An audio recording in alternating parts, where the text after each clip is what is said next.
Hi, and welcome again to Ivy English. I'm Karen. And I'm Chris Gorski. Today is April 19th, and we're on page 57. And today we're going to learn about a truly remarkable woman, a really gutsy woman. Yeah, I think so. Today we have a pretty serious article about a person standing up against oppression, fighting for women's rights, and just general freedom in the country of Iran.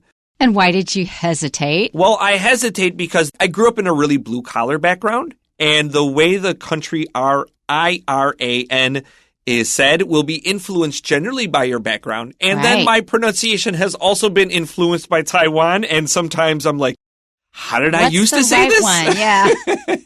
And so what is the difference? So more white collar and more blue collar. Can you tell what the difference is? Sure. So I believe that most educated people would call this country Iran. And growing up, I grew up in a poor neighborhood, and we used to call it Iran. And I ran so far away, like I'm from flock of seagulls. And so this linguistic difference, you could hear what people's background is. Exactly. And I think some people that want to dismiss ideas coming from this country will purposely say it wrong to kind of almost to rub it in and play them down. Like, this is not worth considering. That's right. So I have this feeling too. The educated pronunciation is Iran and Iraq. But my impression is if you listen to soldiers coming back from those areas, they say Iran and Iraq. Yeah. Yeah. And so right away by the pronunciation, you can hear some of the different levels of society, the different groups of people that have different backgrounds. I think Iraq really still hangs around a lot, more commonly than Iran. I agree. But yeah, this is 100%. What Karen's saying is 100% accurate here. Okay, here's our article. Narges Mohammadi, the recipient of the 2023 Nobel Peace Prize, was born in Iran in 1972. For the past 45 years, the country has been governed by an authoritarian regime. As a consequence of her activism, Mohammadi has been arrested 13 times, convicted 5 times, and sentenced to 31 years in jail and 154 lashes with a whip. According to the Nobel Committee, she won the award for her fight against the oppression of women in Iran and her efforts to promote human rights and freedom for all. Raised in a middle-class family, Mohammadi looked forward to a bright future. Everything changed after the Islamic Revolution in 1979 when she witnessed her activist uncle and 2 cousins being taken away by the police on political charges. Subsequently, she found herself caught up in the wave of political unrest. Throughout Mohammadi's life, she has faced multiple arrests. One of these occurred in 2011 when she was sentenced to 11 years in jail. After being released on bail 2 years later, Mohammadi began to campaign against the use of the death penalty, which led to her being arrested and sentenced again in 2015.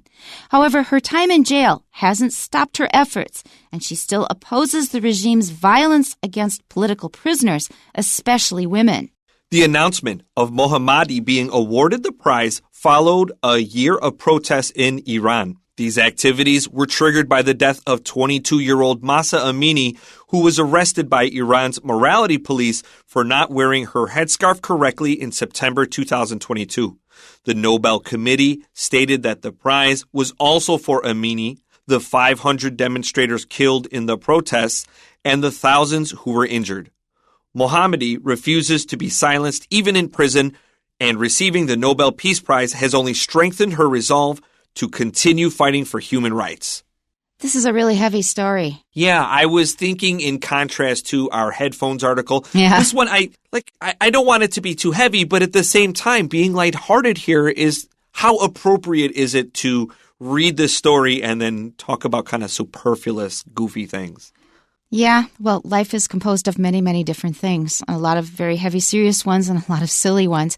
But this one I followed really closely, at least the part about Mahsa Amini, because that one really moved me. I thought, my God, she's so gutsy. For anybody to oppose any authoritarian regime is really, really brave and really dangerous. And here is this woman who did it, and she ended up dying. But she did it, my God. So it kind of brings tears to my eyes. Let's go back to the beginning. So again, our title is Nobel Peace Prize winner fights for women, life, and freedom for all. And I want to make one more comment about Iran. I've always been very aware of Iran because I met lots of Iranians when I was a student in Minnesota, when I was a university student. There were just so many Iranians. And actually, especially if you look at engineers and other professions, you will find there are lots and lots of Indians and Iranians and Chinese. So when you think about all these innovations that the U.S. has come up with, a lot of these were actually at least partly the work of many immigrants, especially from these three countries. So anyway, Iran, I got to know a lot of Iranians. And the thing about Iran is you hear how authoritarian and harsh the country is, but the people are the kindest people in the world.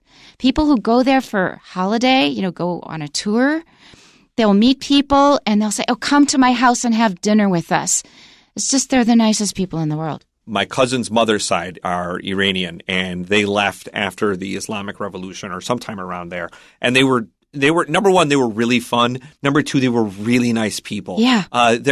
It's a shame because I didn't see them as frequently because they're like in-laws of in-laws, right? But I remember the aunts were like, I remember thinking how pretty they were when I was a kid and how nice they were to me. They were just the nicest ladies in the world. I just wanted to hang around with them all the time. Yeah. Yeah. So keep that in mind. From the media, we will learn a lot about political events, but the culture and the people, they often go way beyond that. They're much deeper. So make sure that you don't judge people harshly on unfair bases, okay? So back to the first paragraph. Narges Mohammadi, the recipient of the 2023 Nobel Peace Prize, was born in Iran in 1972. I think that's very straightforward. We don't really need to discuss that further. That tells you her age.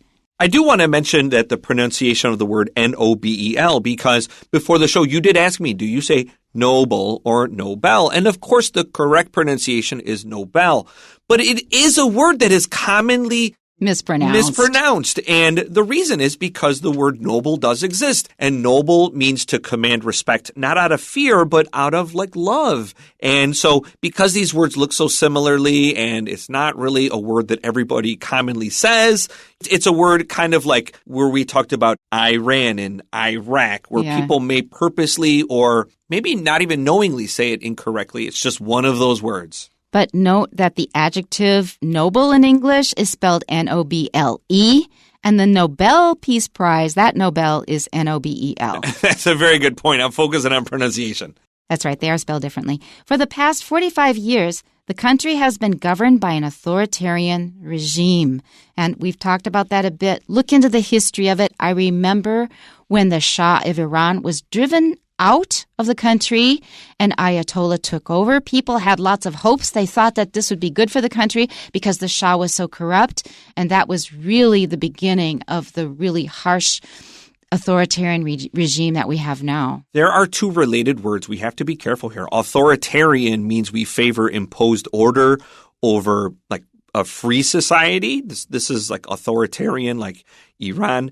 But there's another word, authoritative, that looks and sounds very similar.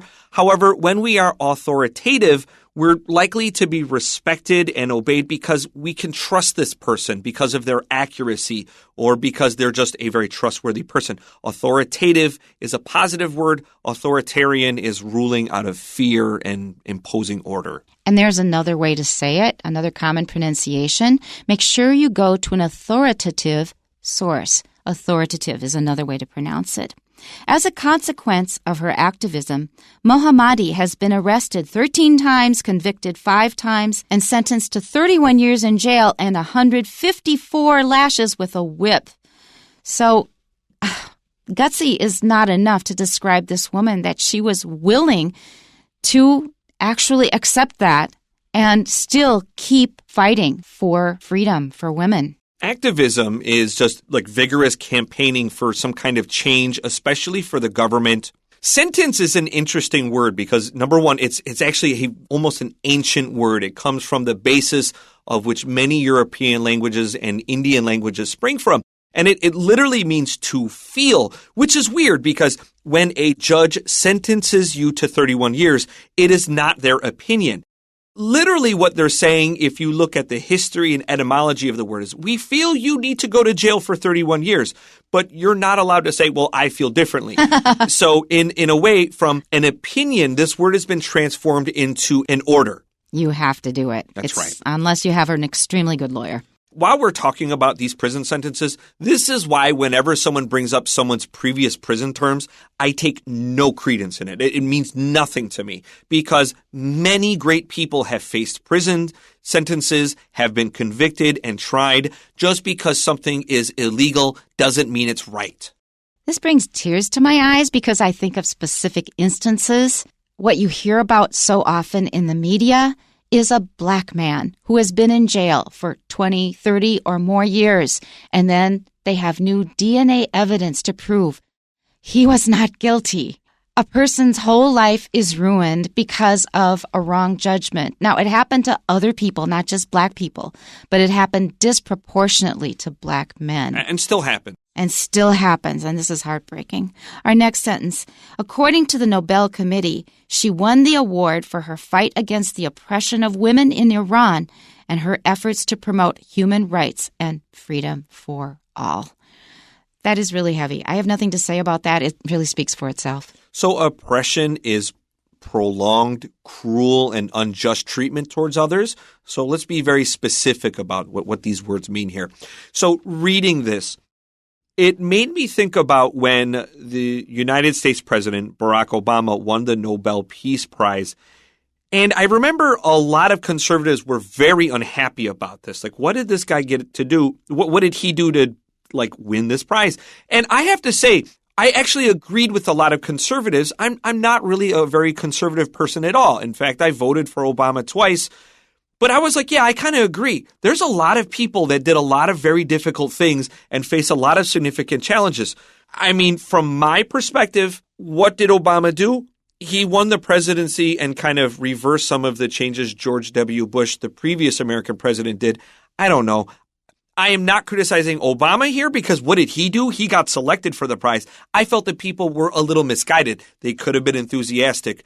I'm not sure he should have won the Nobel Prize for saying hey, I'm not George W. Bush. For me, the big thing was Obamacare and how he got that through. It was an absolute miracle. But this was after he won the Nobel Prize. That's true. I was like, why did he win this? I kind of agreed with a lot of conservative commentators. And I really hated some of the people I was agreeing with. What's the famous Onion quote? The worst person you know just made a great point. Yeah, that's right. But my feeling was these prizes actually are almost always problematic anyway, especially when they are awarded to any politician. Yeah, I agree. Anybody with power, if you have that much power, you are responsible for many deaths. All right. For example. So that's sort of how I felt. I just didn't think that much about it because it's always problematic, in my opinion.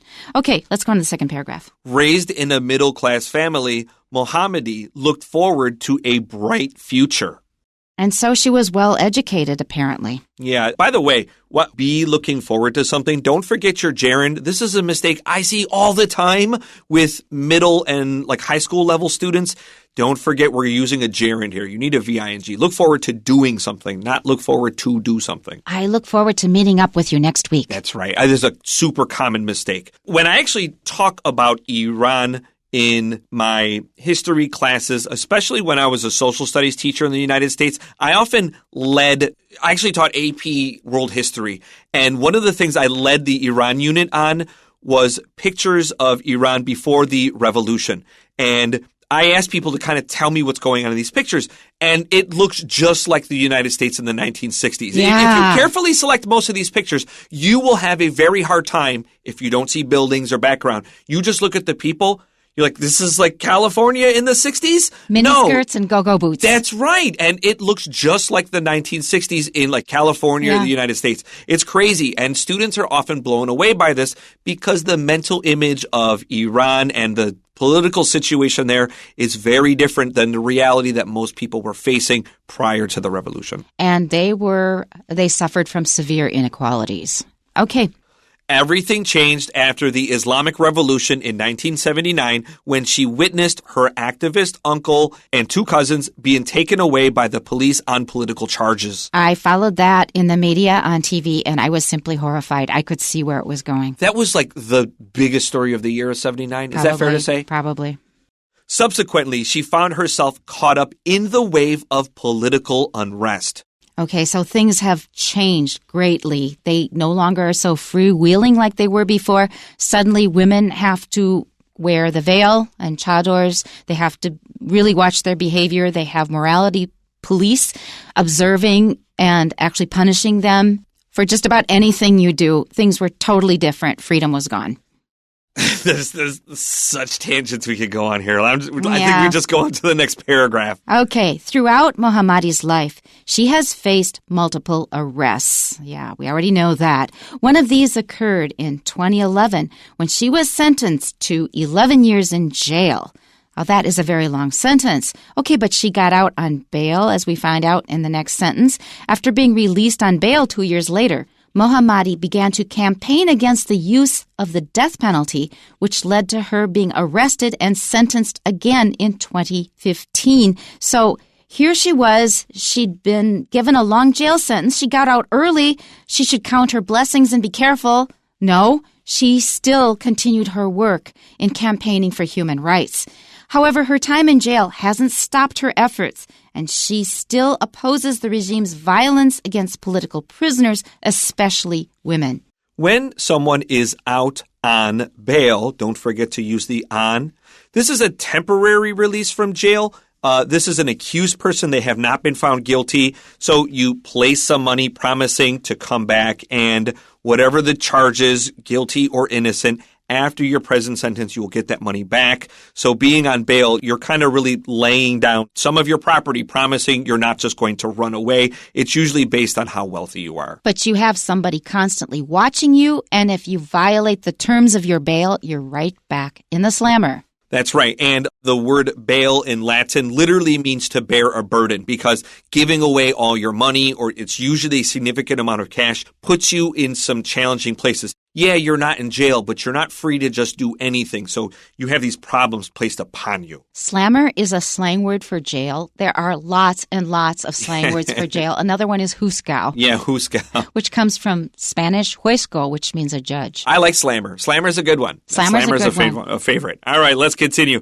The announcement of Mohammadi being awarded the prize followed a year of protests in Iran. Okay, and that's also pretty straightforward. So all of the people now are finally getting out and protesting, which is dangerous. Even if there are thousands of people, they can arrest thousands of people. Just to be clear, prize sounds kind of funny because prizes we might today think more of a little toy that a kid might get for accomplishing something. In the past, prize did not have this differentiation between like award and prize. They were basically synonyms. They were functionally the same word. Only over time has this separation occurred, especially in modern times with prizes are little things for kids for doing a good job. Stuff that will clutter the house. These activities were triggered by the death of 22-year-old Mahsa Amini, who was arrested by Iran's morality police for not wearing her headscarf correctly in September 2022. And like I said, I was really following this news closely, and I thought, you are so brave, but I have a good idea of where this is going to go, and that's where it went. A trigger is something that causes another thing to happen. They're famously on guns to make them shoot. It literally is the Dutch word for pull. While we're talking about headscarves, please pay attention to hijabs, niqab, and burqas. They are not the same. If you go ahead throwing your opinions around wildly, you may come across as a little bit uninformed.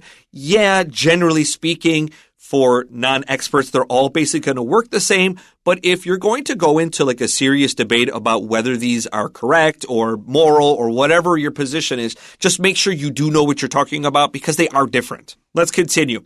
The Nobel Committee stated that the prize was also for Amini, the 500 demonstrators killed in the protests, and the thousands who were injured. So the prize actually was very symbolic for all the people who were willing to stand up against the regime in Iran. Mohammadi refuses to be silenced even in prison and receiving the Nobel Peace Prize has only strengthened her resolve to continue fighting for human rights.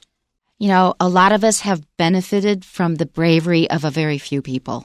All right, and just before we begin our questions, I wanted to separate two words here. We have demonstrators, and another word that is often kind of conflated with this is a protester, and they are slightly different, and let's create a little daylight between them. So a protest may feel more forceful with an end goal of political change. We may protest some kind of police violence, or we may protest some kind of political action. It implies that you are against something. A demonstrator feels less forceful. It raises awareness of an issue that might not have some immediate solution. So we might talk about climate demonstrations. We do have climate protests, but generally speaking, if there's not an immediate clear solution, you need to bring awareness to say, how can we fix this problem? That's more of a demonstration than a protest. Yeah, very good point. Let's go to our questions. Number 1, which of the following events did not happen in 2022? There are 3 of the choices here that are the correct answer. Number 1 is... the Islamic Revolution, which is that's 1979. Yeah, that's letter A. Also, letter B did not happen in 2022, and that is Mohammadi was arrested for the first time. That was not 2022. And our final correct answer is letter E. Mohammadi accepted the Nobel Peace Prize, which also did not happen in 2022. Number 2. In what order did the following events take place in Mohammadi's life? We'll just read them in the correct order. The first event is A. Mohammadi saw her relatives being arrested. Number 2, the second answer is letter C. Mohammadi was set free before her period in prison was finished. Then comes letter B. Mohammadi was arrested for her opposition to capital punishment. And finally, letter D. Mohammadi fought against the treatment of those arrested for political reasons. Okay, and number 3, identify the most suitable word from the passage to complete the following sentence, adjusting it grammatically as necessary. And here's the sentence. Even behind bars, Mohammadi won't stay blank. She emphasizes that receiving the Nobel Peace Prize has only made her more determined to continue in the fight for human rights. And the correct answer is silent. And we're now going to go into a period of silence. Goodbye. Bye.